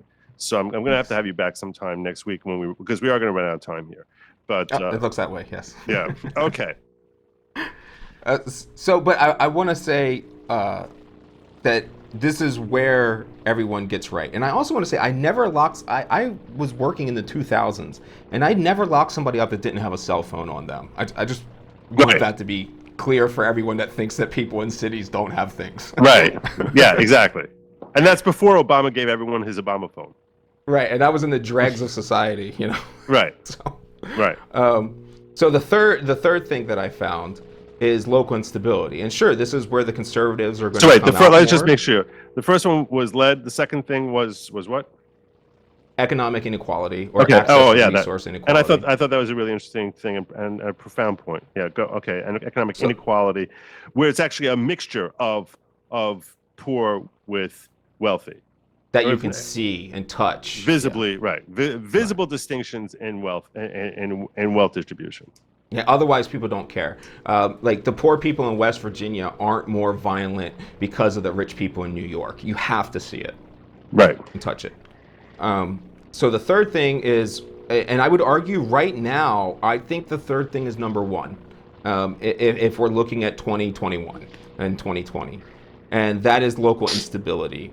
So this is kind of the catch-all, but this is where you're talking about fatherless homes, lack of resources, period, social and economic inopportunities, social breakdown in communities like defunding the police, which is nonsense, and things like that. So right now, when you're looking at an area like Portland having an 800% increase in homicide, obviously they did not have an 800% increase in lead poisoning. So lead is off the table in Portland and Chicago and New York, Minneapolis, New York. Right now, that is definitely dropping down to like 3 or 4. And right. you have the local instability at the top right now for sure. Right. The great time in New York's work that they did is gone. Thank you, Mayor de Blasio. Yeah, thanks a lot. Yeah. And that's one thing where conservatives are right in that police very much keep a societal lid on things. The data is very clear that police don't improve the situation, but they certainly aren't making it worse. When they're not there, things tend to get way worse. Right. And it's going to sound a little bit off that I just said that, but the fourth strongest correlate to violence that we see in the data is the police themselves. And that's because if we're using the common definition of violence, this is society's answer of violence. This is using violence to fight violence, although I'm going to argue that it's using aggression to solve violence. These are calculated decisions. The difference between aggression and violence is the calculation that goes involved in the decision of why to do it. So when you said the police themselves, can you clarify what you mean by that? Yeah, so one in every 17 homicides are at the hands of police. Okay. So that's a number that's impossible to deny as a correlate to death. You said 1 in 17? Every 1 in 17, yeah. So there's roughly 17,000 murders per year, and roughly 1,000 of those are police. Okay. Or homicides. Murder's the wrong term. I thought there was a lot more than 17,000 last year. I thought it was like 34,000 or something. I was looking up. I'm working on a video. I'm actually, one of the things I'm addressing is. Is it really 34,000 homicides? I could be mistaken. I'm just. I thought it was like. Now you got me all like it's 1 in 17 is the number from whenever I was looking at the data. That's for sure. But I want to see homicides, U.S. 2021. What is it? I saw something that said 33,000. I'm gonna pull it up here. How many? I don't know if 2020 is a good example. I'm just curious now. Now you got me wondering. I'm gonna say how many gun homicides, because people kill other ways, obviously, also. But homicide in 2019. Yeah, but I go by all homicides, not just guns. Okay, fine. How many homicides in 2019? Yeah. Oh, you're right. In 2019 was 16,425. Okay, so there we go. I just want to make sure. I mean, I'm open to being wrong. No, okay, no. I don't know where I saw that number as far as 33,000. I'm now very curious where I saw that. So I can't take something as much as we can all explain why. Maybe I saw somebody saying we're on pace for that this year. Maybe that's what it was. That's certainly possible. Okay. Oh, so I can't look at the data and eliminate, just under 0.5%. 4% of the reasons why that it happens. Right. So I can't throw that out. So yes, police are the fourth strongest correlate. But I mean, at the same time. So, I mean, when police are killing, they're killing suspects presumably. I mean, 99 times out of 10. 99 times out of 10. 99 hey, we're at least calling them suspects after we kill them. I promise you that. Did you see a high incidence of people of police? And obviously, I don't want you to name any names or anything like that. But did you see a high incidence of police like forging information on the reports in order to cover their butts? I'm not going to say forging. It was more. What I'm saying is like things like lies. You saw him hit me, right? Right, Wood? Like, is it like right? So I've also learned that cops that are really bend the rules a lot, they only tend to hang out with other cops that bend the rules a lot. Mm-hmm. And being in a major case squad, I was actually around a lot of tight-knit people. So even all the horror stories I tell you about, they are things that usually I caught, or they're actually very minor in the big scheme of things. Okay. So I never saw a lot of anything like that. Where it is like, say, they dropped the drugs, and the officer didn't really see them drop it. They would say they did see them drop it. Mm-hmm. Okay. Things like that. That's where I saw most of it, and a lot of it was retroactive reporting because they just didn't understand what they were doing. It's like cops, for the most part, instinctively know that what they're seeing is wrong, and they should do something about it, but they don't know why. And they sometimes need to justify why it was wrong. Like, and afterwards, right? Yeah. Afterwards, look, that whole situation. I could tell from the way the guy was squirming around there that he was terrified when he saw me. That he knew he was about to get busted for something. So I knew he was doing something for sure. I mean, he definitely wasn't like your innocent guy. So I went chasing after him, and then this whole thing happened, and now he's dead. So I have to assume that the guy was carrying a kilo of coke that he managed to drop along the way that I didn't see. Sure. That's what I assume is what you're trying to imply here. Yeah, and even a lot of things like false pretense stops and stuff like that, even though there's nothing illegal about a pretense stop. But, I mean, you would be saying something like, he crossed the yellow line, and so I pulled him over, and then that's how this interaction started. Doesn't matter if he actually crossed the yellow line. You can just make, right? Who's ever going to know that? Those kind of things, right? Right. I mean, because the thing is really... Could you have pulled the vehicle over? Yeah, I mean, worst case scenario, you just had to follow it for 4 more minutes. Right, and you would have found it, right? You would have found some violation that they had. So I think there's a lot of stretching that cops do when they think they're doing the right thing, and then they don't mind the transgressions to get there. Which, I mean, hell, that's just what everyone is doing. Cops are just people doing and responding to the same incentives and disincentives that any other employee does, and that's really how I started trying to got into the academic thing, is trying to figure out what you do to incentivize and disincentivize officers to do these things.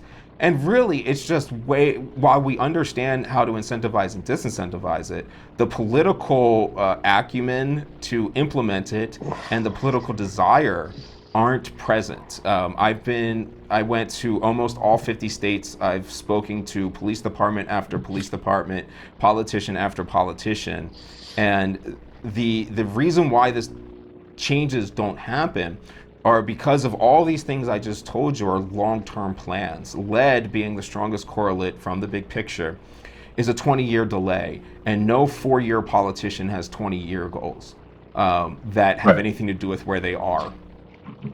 And that's really what stops policing advancing right in its tracks. Nothing's going to change because everything has been, whether it's left or right that I've encountered politically, is all about the power, about attainment of power. It has nothing to do with making policing better, making the world safer for police officers. Making it safer for police officers was really kind of where I got started in recognizing some disparities in race issues in policing, because black undercover cops get shot quite frequently by other cops. And I mean, there's reasons for that, and there's things we can do to prevent that. But those are just things that we see, but no one's going to fix it. No one ever has fixed it. I know multiple black cops in Baltimore who were killed by other cops. No changes were made into policy and practice to get it done. I know cops that have been killed in cars, and they never made the changes to the cars that they needed to make so that the next cop wouldn't get killed. It's really the people and the police themselves are just these pawns in this political environment that really isn't addressing any of this shit. I hear you. And look, you make a compelling point on that. I just want to make sure that, because I promised to keep you streamlined, and I feel as if I haven't kept that promise. So it's impossible, man. So we were breaking down the causes of violence, and one cause that I felt you really left out of that whole thing was pop culture. And the reason I how can I this, prove that? I'm with you. I'll tell you right now. Okay. I don't mean it's like this video is making a kid become violent. That's not all I'm meaning. When I say it's not really pop culture, what I'm saying is it's pop culture is part of societal culture as to what you value. Now, I grew up in an Orthodox Jewish neighborhood. Okay.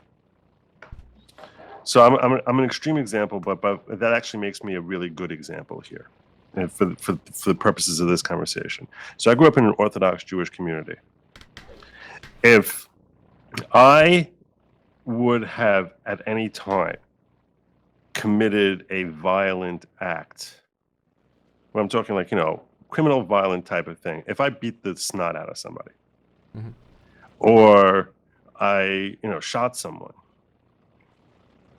I would be shunned from my community. They would not look at me. They would not look at me with they would look at me like I was dirt, and like that was slime.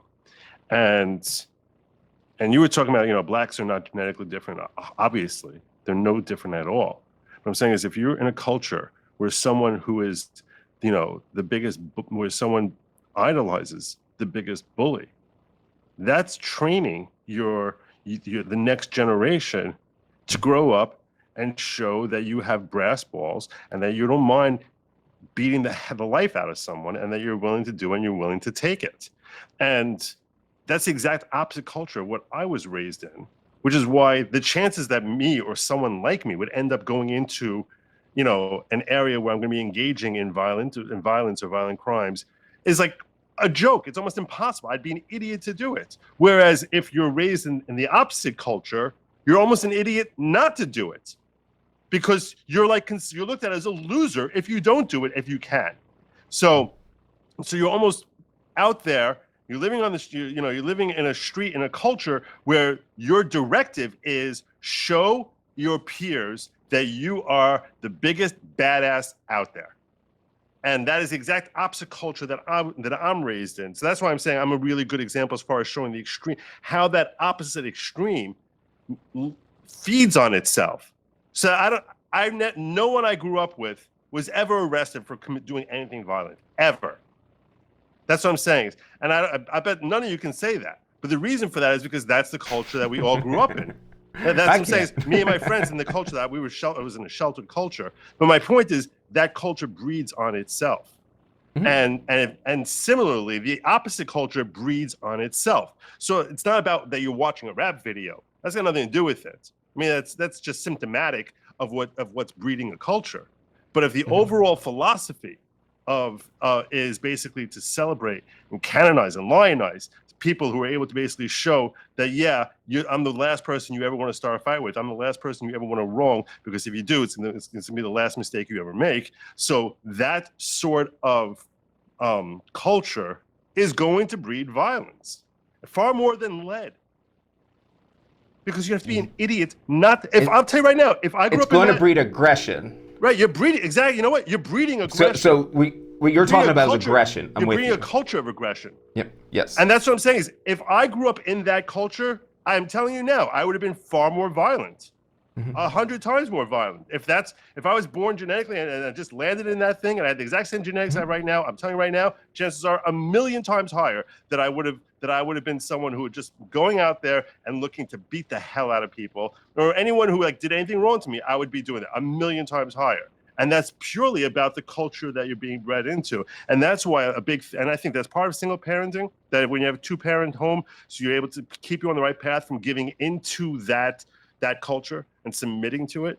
And I don't see how that's not that's an overarching element to what's leading to violence, far more than, the wisps of lead that are still left over from 1970. Yeah, I agree with you.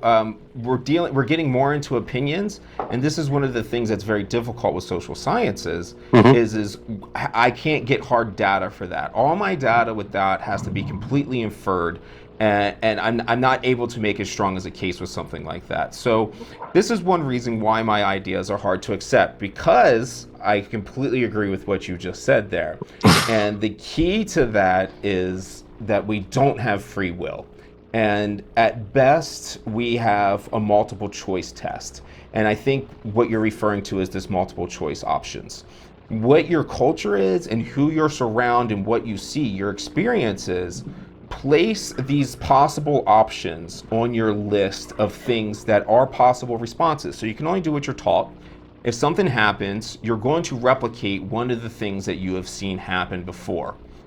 And that if we're judging somebody, all we can really do is judge them and if free will exists, it's at best picking the best option on that multiple choice test. You have no control over the options and the multiple choice thing that's in front of you. That's totally handed in from the outside.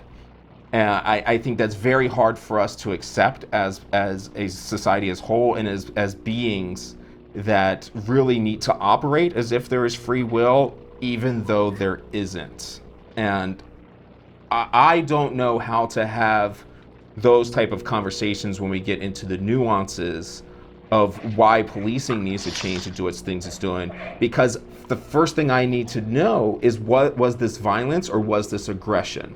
And I don't have that at all. If it's why why? So let's dial this back, because this is some of the things that I owe you an apology.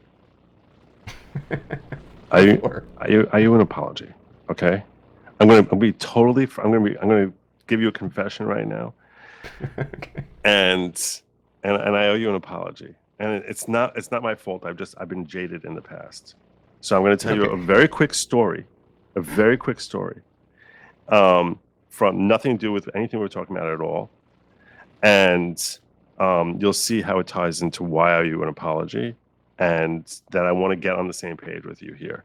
And I think my audience will appreciate this story. I used to own a judgment execution company. What that means is someone who had a judgment against a third party and they wanted to collect on it, which is the hardest part. After you get a judgment, collecting on it is really hard. And you need to get experts who are good at finding that money. Well, I had someone named LaFonza. I'm just going to call him LaFonza because A, you'll remember the name. It happens to be his name. And B, I'm not going to tell you his last name. And LaFonza, shortly after we opened up our company, my partner and I, LaFonza called us up and he told us that he had a $3 billion judgment against GM that he wanted us to execute for him. Now, we're working on a contingency. And my partner told me about this, and my mouth fell open. I'm working on a 30% contingency here. Even if I end up settling, if I end up settling a $3 billion judgment for 10 cents on the dollar, I'm looking at $300 million I'm collecting and $100 million that my partner and I get to split. So I hear this story and I'm salivating here, right? And he's telling us about it. And he's telling us he wants us to fly. He was living in Michigan. He wanted us to fly to Michigan and meet with him. And we were talking about whatever. So we, pressing him to get us a copy of the judgment, And at the end of the day, so when I did some digging on him, I did some research. It took 2 days to dig up this whole story on him. I'm trying to find out what his story is. And I found out that basically Lufthansa is someone who had been harassing GM for a decade. And at one point, and he had sued them 47 times, so many times that they actually had successfully gotten a motion to stop him from ever suing them because he was a crackpot and he was a lunatic. And when you first was talking to him, he sounded so compelling and so convincing. And just certain little wrinkles weren't really adding up exactly right. So, and I was just like, oh my God, I just wasted 2 days on a lunatic. It made me, and I was so upset with myself that I didn't ask for the goods. I was like, at first when he's talking, it made a lot of sense. And all of a sudden, little things he's saying here, I'm like, all right, this guy's just losing it. I don't, So, and then when you dig and you find that out, you're just so that was my Lufthansa lesson.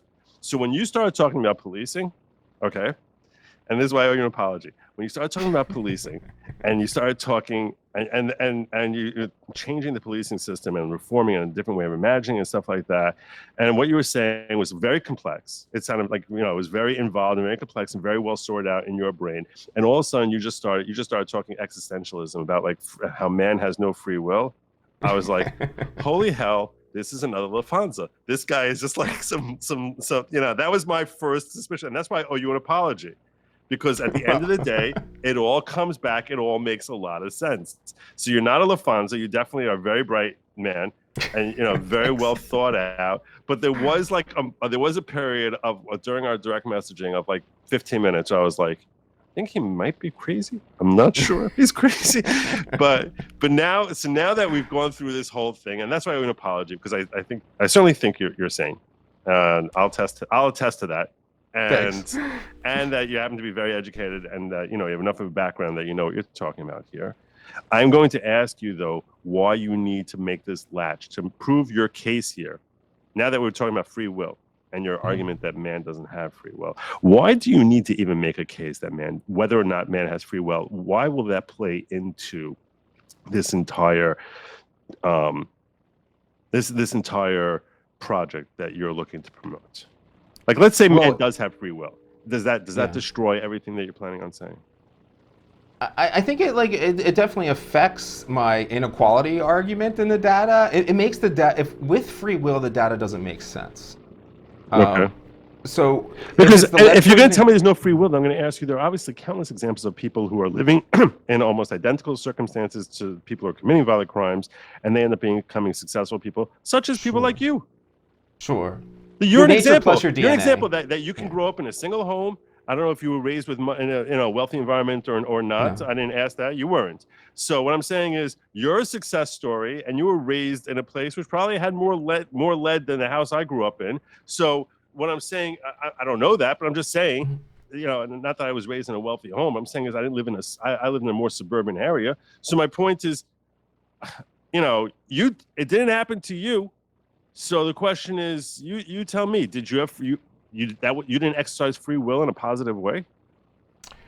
No, I didn't. No, you have to answer that. I want you to explain to me how it is that you didn't, and yet other neighbors of yours, ended up making opposite choices as you did. So we could test my blood, and we'll see that I'm not lead poisoned. I definitely didn't lick the walls, and we did live in PVC houses. I wasn't accusing you of being a panicker. It's okay. And it's definitely true that the vast majority of the time, everything I'm saying isn't true. I'm dealing with the small minority of the population that does any of these things, and even when you're talking about, we said 6%, but like you said, it's really not 6%. It's really 2% of the population is committing 50% of the homicides. But then that's not even really correct, because it's usually the same. It's a smaller group of them doing multiple offenses. So you're down to a very small percentage of the people. This is definitely the exception to the norm. Human beings, the reason we're here today is because we are the most cooperative and peaceful species to ever exist. That sounds crazy, but you gotta step back and realize it. We're at the top of the food chain because of our ultimate cooperation with one another has been a greater cooperation than any other species that's ever existed on this planet. So the idea of violence and aggression are very much against our nature. A lot of things have to go wrong. It's like a car crash. It's not just one thing. Usually you have to have a lot of these. I think a lead poisoned kid with great parents, yeah, he might have that attention where this thing isn't going to happen. You have to have multiple factors coming in and influencing them. And the main factor I had was poverty, but I didn't have the economic inequality in my face. I lived in an area that was mostly poor. I didn't have the lead poisoning because I did live in the suburbs. I didn't live in the actual city. I did live in PVC houses that didn't have lead paint in them. And so these factors weren't going to hit. And did you live in a culture that celebrated violence? I did not. Right. The 90s at all did not celebrate violence, really. Right. And I think all of those things are there without a doubt. But I think it's very important to remember that while I'm very unlikely to be a person that does this, to take me off of the list of someone that can have a biological malfunction and fuck a lot of people up is a mistake. We all can have a biological malfunction and go crazy at any point in time. And so if I had a biological malfunction, we would want to investigate that and understand why. And if I committed aggression, we would want to know why I did the aggression, because we might be able to change things in society and culture to address that aggression. But there's nothing we can really do in society and culture to address that a kid has been lead poisoning and physically his brain has been changed. So if physically his brain has been changed, they're different. They're not the same human being that you are, and that's another thing that sounds bad. Like when I talk about these free will, that sounds very racist. It does. I'm not. And by the way, I know you don't mean it in a racist way. Right. I know I'm not accusing you of being racist. To be lead poisoned as a child makes you a different you are different than every other human being that's walking around that isn't lead poisoned. So you have your natural DNA. So say lead poisoning lowers your IQ by 30 points. Well, if your DNA and your nature was very strong that those 30 points don't hurt you, that might not be a factor that comes up. But if you were already on the edge and that's pushing you down, well, then that's going to be a bigger issue. So it's definitely, it's not just your nature, your nurture. You definitely have a nature element. You are your DNA plus your experiences. Are you aware of any studies? You may or may not be. Are you aware of any studies which show that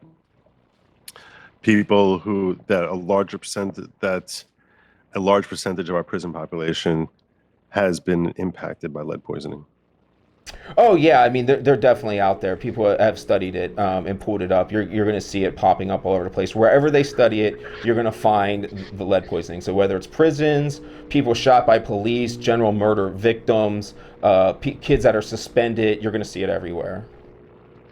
And I'm just curious, whether or not this is not something that's like unknown. So if we were nurses, if we were in a room of doctors and nurses right now, they would all say, yeah, of course, it's a huge problem. It poisons kids, and then they have higher tendencies for violence and crime elements and stuff like that. This is well known. It's highly documented. That my big issue was that policing is not looking at this at all. We're not even looking in other fields. We're in an isolated religion when a lot of answers are found out in other fields, and all we have to do is change it. Wait, I lost you. Hold on, I lost you. Is that me? It can't be me, is it?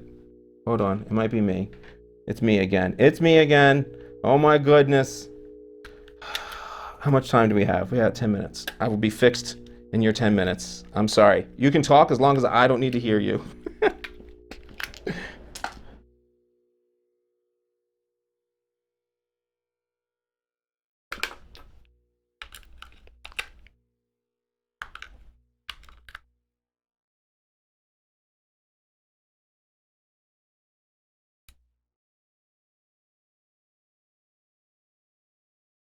I'm terrible. I'm back. All right, welcome. I was explaining to my audience that, like, you know, I'm not like joking around with you so much, a little bit here and there, but I feel like this is a really healthy dialogue with somebody who's not seeing eye to eye with me on everything, but at the same time, we're able to like express respect and appreciate each other's viewpoint and like sort of debate things, philosophize while pushing different perspectives, and at the same time, you know, actually being open to hearing what the other person's saying, which is really a refreshing type of discussion to have. Yeah, I'm really not sure we're coming from different places. If you're in the pursuit of truth, then we're not in different places. Just because we have different experiences, I would argue we're going towards the same goal. I need to hear you. I need to hear your pushback. And sometimes I might roll my eyes because I've heard it 1,000 times. But it's important, you know, like it's all important if we're all in pursuit of truth. Well, let's answer that super chat real quick. But there is one chart that maybe we'll get into next time that I showed you. It has like a wheel on top and it has some colorful blocks. And that's my philosophy that I had to get into for my PhD to ground all this work. Okay. Grounded it. This is what we're going to do. This is what we're going to do. You're going to help me find it here, the right one. Do you know what it's called? No, I'm terrible. Civilian? Is it one of the civilian-led models? Because you gave me civilian. No, it's. Figure for Venn thematic map. Nope, that's not you. Is it? You can pull any of them up and let's see what happens. I really don't want to do that. You never know what you're going to open up. Yeah, I'm looking it up. Trends in lead pollution, assault rates in Chicago. No, not that. Lead and violence that I opened up already. Screenshot 2021. The journal Health and Social Behavior. No, it's going to be like the last one. Oh, okay. It's going to be like Kantian or something. Key theorist figure, constructivism. The last one. What's it called? Lead and violence. No, that one I already had. Constructivism. Oh, I think I found Constructivism theory visual. Yes. Yes. Okay. Yes. Here we go. Let me find you. So this is my grounding philosophy, really, and this is all stuff I discovered. I used to make some fun of philosophical things, and then I realized, oh shit, philosophy is like the basis of everything. Right. So basically, the way I see. Did you make this, by the way? Yeah, I made this. This was in my dissertation. Wow, well done. So the issue here is we're all individuals, and this is what the graph is showing. We all have our individual worldview, and we have experiences. And then as we go through those experiences, we end up learning from them, and we take in that experience as we go around to the meaning. We have meanings that are generated by, like, so if you have an experience, what did this mean to your parents? What did this mean to your friends? What does this mean with other ideas that you've had, experiences that you've been around? How does this influence those things? You mix that with the knowledge that you have as a person. Who are stakeholders here in your whole meaning thing? What is can you just define stakeholders? Right, so a stakeholder is somebody that is influenced and is dependent upon you and interactions with you. Someone I'm influencing. Yeah, right now we are stakeholders in each other. Okay, because you're a stakeholder in me because I'm influencing you, or because you're influencing me? Without exception, we are unavoidably influencing each other and changing each other at this moment, whether we like it or not. Okay, so that being the case, so anyone who's having any sort of influence, who's interacting with you is a stakeholder? Yes, absolutely. Okay, word. Not a shareholder. If you're a shareholder, that means I have an interest and we have interest in one another. So what is a stakeholder? I don't even understand what that word means, like in this context. No, why? Right. So if we're neighbors, we're stakeholders together in the economics of our real estate. Okay. But if you kill somebody, you're going to hurt my property value. Oh, okay, fine. So now why? So why do you have this down the bottom here? Stakeholders, ideas, and experiences. What are you trying to put that in here in the whole meaning thing? Like, what are they doing? I'm just right. So the whole point is how your individual worldview goes. So those stakeholders, things that you've told me before, if you presented me with a new idea, that's going in my head. If you present me with a new experience, that's going in my head. I think suicide's the greatest example of this. Suicide rates go up the more you talk about suicide, because those are ideas that you're putting in somebody's head and you're putting that on their multiple choice test. So now there's more meaning to that because it's coming from a stakeholder and a personal interaction. Oh, so you're saying that because I'm just wondering why you use that word stakeholders in this context. Well, because I'm a business, I'm a business PhD. I understand that. I'm just not sure how stakeholders are helping me define my meaning. Unless you're saying they're impacting how I. They're impacting your meaning. Right. Okay. Fine. Right. And what that means to you. Okay. Fine. So, right. So if the guy in Baltimore kills somebody, that doesn't affect either of us tonight. But if our neighbors do, then it would. This is going to be a 3-part conversation. Okay, go on. Yeah, so you have the knowledge that you have, your personal things, and all these new experience goes in with your personal knowledge. You have things that have been taught to you by priests and by authority figures, and they have passed down certain knowledge to you. And then all that new experience adds into that soup. You present that soup into the world, the whole world that everyone is experiencing, and then that thing changes the way you interact with the public, which then changes the actual public, and then you have a new experience, which then changes your individual worldview, which is an experience of itself, and you just keep doing this loop. This is the loop of how we unavoidably construct our reality and influences with one another. Okay. And this is the grounding concept of like why there isn't free will, and what is really happening is that I am unavoidably changed by you. I will take those changes into the world, which will unavoidably change the world, which will unavoidably change me, and then which will unavoidably change the next experience I have and that you have. So your point is that we are all constantly acting on ourselves and on others. Unavoidably so, whether we want to or not. I think a lot of people get hemmed up in free will, and this is why I think the lack of free will is very beautiful. Granted, we would love to think that we have this kind of power over our own destiny, but the truth is we really have power over the destiny of every other person we interact with. And that is why it is so critical that we keep things focused on solutions, on not presenting multiple choices that are harmful, like the cultural ones you're talking about with aggression. You're presenting these things as possible options, because unavoidably I will change you by having these discussions with you, and then you will unavoidably go change other people. And if what we're doing, it's kind of like karma's fucking real. I mean, I hate always using that word, but it's like, it's not that there's a direct tie-in.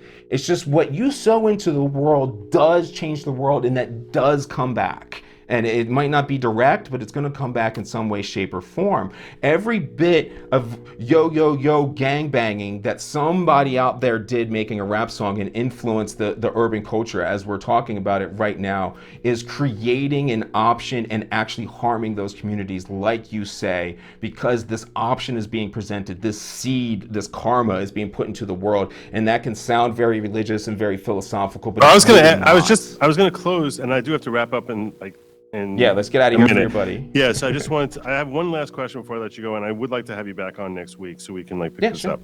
Do you believe in God? No, I see no reason to believe in a God. I just asked whether you believed. It was a simple yes or no, and you said no. Okay. No, I wasn't judging. I'm a very big believer in expressing opinion without saying especially when I ask a question like that. I'm not sitting there looking to judge anyone for it, no matter how you answer that. I'm totally fine with the answer. But I think it's important as far as getting a framework for where you're coming from. That sort of relates into the follow up for our next conversation. So okay, I'm totally comfortable with that, but I do think it's important to note as a caveat that I have grown to think that the loss of religion has been harmful. No, okay. And a lot of my viewers feel exactly what you just said, that they themselves do not believe in God, but that they actually wish that society as a whole had a stronger belief in God. At least in Christianity. I'm not going to go with the Muslims. Just to be 100%, you just want to be 100% sure that I had to take this stream down if I want to get approved from YouTube. That's basically, absolutely. You had to close with that, with your racist, Islamophobic. But I do want to tell you, I genuinely enjoyed having this chat with you. I have a feeling I my did as audience well. did too. So I'll hook up with you on Twitter to work out a date next week that we can actually go for part 2 here, because this was very entertaining. I want to remind my audience, I do have to shut down now. I want to remind my audience, I'm usually here Sunday night. I will not be here this Sunday night because, like I said, that Sunday I'm going to be having a fast day. It's going to be a very tough day on me. So I will be back, God willing, on Monday. I wish you all the best weekend. Enjoy yourselves. Stay safe. Take care of yourselves, and Godspeed. Thank you so much. Go check out Nick Rekieta, because the guy is the boss. Oh, and thank you so very much, Dr. Wood. This was really awesome. Thanks for having me. It was a great time. Take care, bro.